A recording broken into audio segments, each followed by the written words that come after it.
অনেক দিন ধরেই কুল মাখা খেতে ইচ্ছা করছিল, তবে অনেকের পা কেটে গেছিলো তাই আর কুল মাখা করিনি। কারণ টক জিনিস খাওয়া বারণ, আর ও তো ছোটো মানুষ, ওরও খেতে ইচ্ছে করবে, এই জন্য।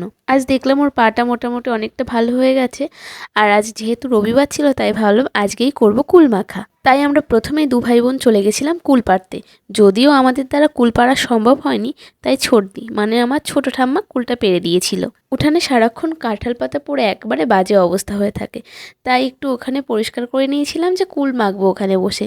আর আমার এই পরিষ্কার জায়গাটা দেখে এই কুকুরটা এসে শুয়ে পড়েছে, আর আমি ওকে বারে বারে ওঠানোর চেষ্টা করছি, কিন্তু যত ওঠানোর চেষ্টা করছি আর ও হেলে দুলে আবার শুয়ে পড়ছে। কুল, লঙ্কা, ধনেপাতা সব কিন্তু ভালো করে ধুয়ে পরিষ্কার করে নিয়েছি। আর এত সুন্দর সুন্দর কুল যদি চোখের সামনে থাকে তবে কি লোভ সামলে পারা যায়? তাই কিন্তু একটা মাখার আগেই মুখে নিয়ে নিয়েছি, আর মুখের রিয়াকশানটা দেখে বুঝতেই পেরেছো যে কতটা টক। আর তারপর একটা সুন্দর ছোট্ট হামুদিস্তায় কুলগুলোকে ভালো করে থেতলে নিয়েছি। কুলগুলো থেতলানো কম হলে না খুব কাশি পায় মুখে দিলে, তাই আমি একটু বেশি করে থেতলে নিই যাতে মুখে দিলে কাশি না হয়।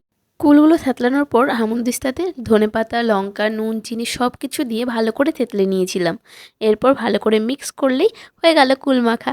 আর আমি বলেছিলাম কিসে করে খাবি তোরা, নিয়ে আয়। ওরা সবাই কাঁঠাল পাতা পরিষ্কার করে ধুয়ে নিয়ে এসেছে। তো কাঁঠাল পাতায় খাওয়ার কিন্তু আলাদাই টেস্ট আছে একটা। তো প্রথমেই এই ভাইটাকে দিয়ে দিলাম, তারপর বললাম কে আসবি আয়, তারপর এই ভাইটাকে দিয়ে দিলাম, আর তারপর আরেকটা ভাই ছিল। এদের দিয়ে আমি বললাম যে কেমন লাগছে খেতে এবার বল। প্রথমেই অনেককে জিজ্ঞাসা করতে অনেক বলছে দিদি ভালো হয়নি, খুব ভালো হয়েছে। তারপর যখনই জিজ্ঞাসা করলাম গবলুকে, বলো তো গবলু কেমন হয়েছে, বলছে দিদি খুব টেস্টি।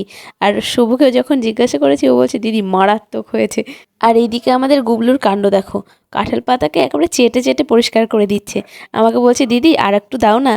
ভাইদের দিয়ে আমি গেছিলাম সর্দি, ঠাম্মা, কাকিদের দিতে।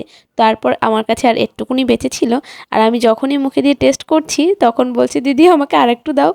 আমার বাটিতে আর ওইটুকুনি পড়ে আছে, আর আমি খুব একটা টক খেতে পছন্দ করি না। আর তারপর ওরা আরও এত মিষ্টি করে চাইছে, বলছে দিদি আমায় একটু দাও না।